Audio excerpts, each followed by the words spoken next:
exciting.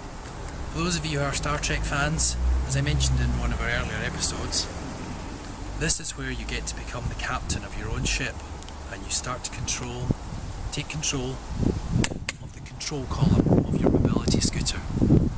We're going to talk through the different components of the control column, how it works, and then in our next episode you're going to see all that in action.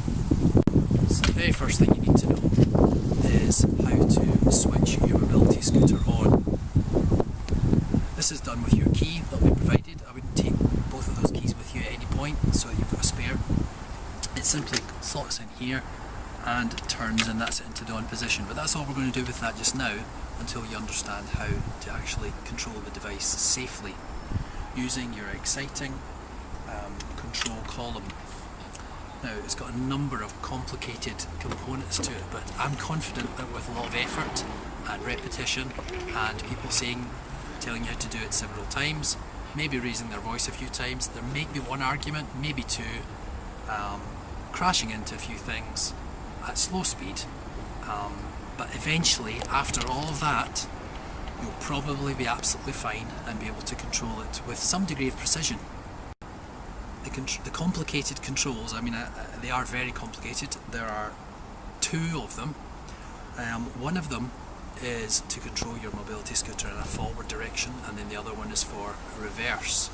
So let me start off by showing you those.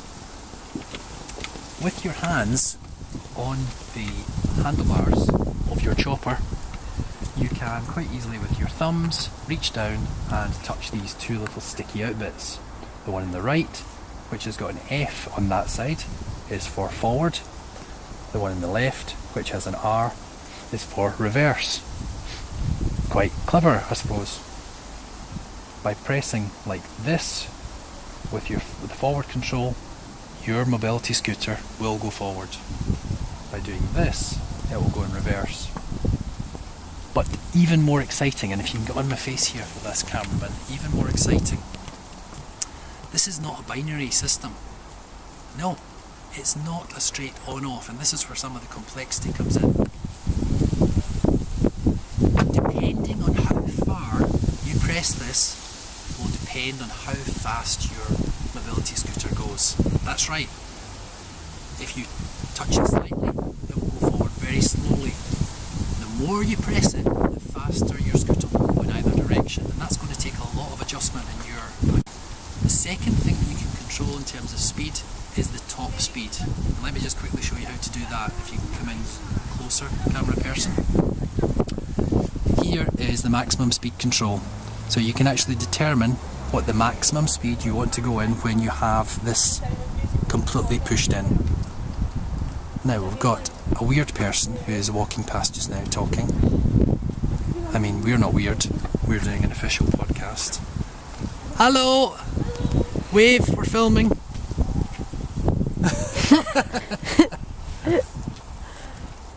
Okay, they're not weird, they're our neighbours and we know them. They're still weird though. So, sorry, if you can just come back just so that you can get the controls in, and also me.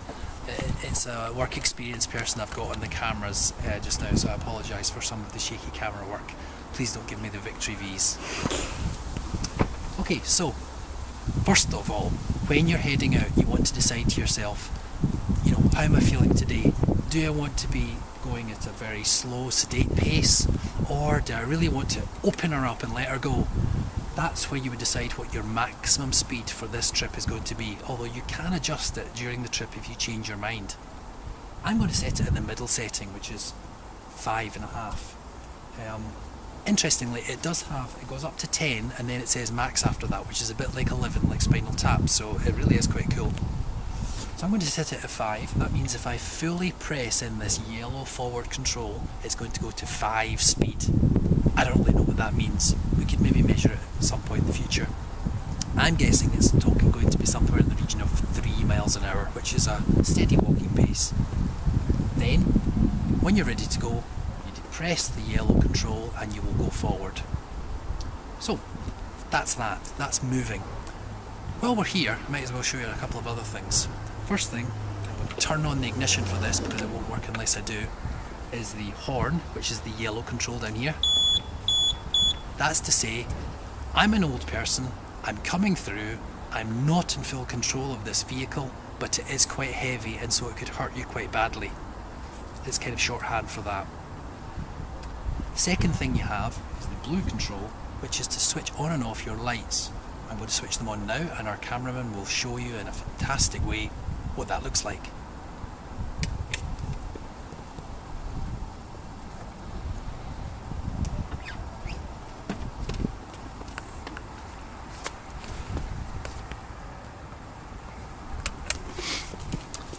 Personally, I would strongly recommend waiting until you've been using your mobility scooter for at least 4 years before you attempt to go outside while it's dark. But in the event that you're caught short, you're already out and it's getting dark and there are people around, it's probably a good idea to put as many things on that alert them to your presence as possible. So, or perhaps put on the lights, honk the horn constantly, say, get out of the way, I'm old. Maybe get some flags put onto the back of this so that people can see you coming from a long distance.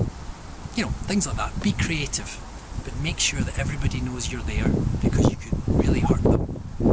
There is one final thing, sorry, that I should show you if you can get in close camera person, and that is the empty and full dial on to tell you how soon you're going to stop moving. So this is related to your battery. Once it starts to get into the yellow area, you want to start thinking about getting back home and getting your mobility scooter charged as soon as possible. But it does have quite a long range of, I can't remember how far, 10 miles, something like that. So, you know, while it's in green, you're absolutely fine, and even when you're in yellow, there's no need to go crazy, panic, and start to shout and scream and get people nearby to come along and help you because you're going into the yellow. You can just relax. When it goes into red, then you can freak out, no problem.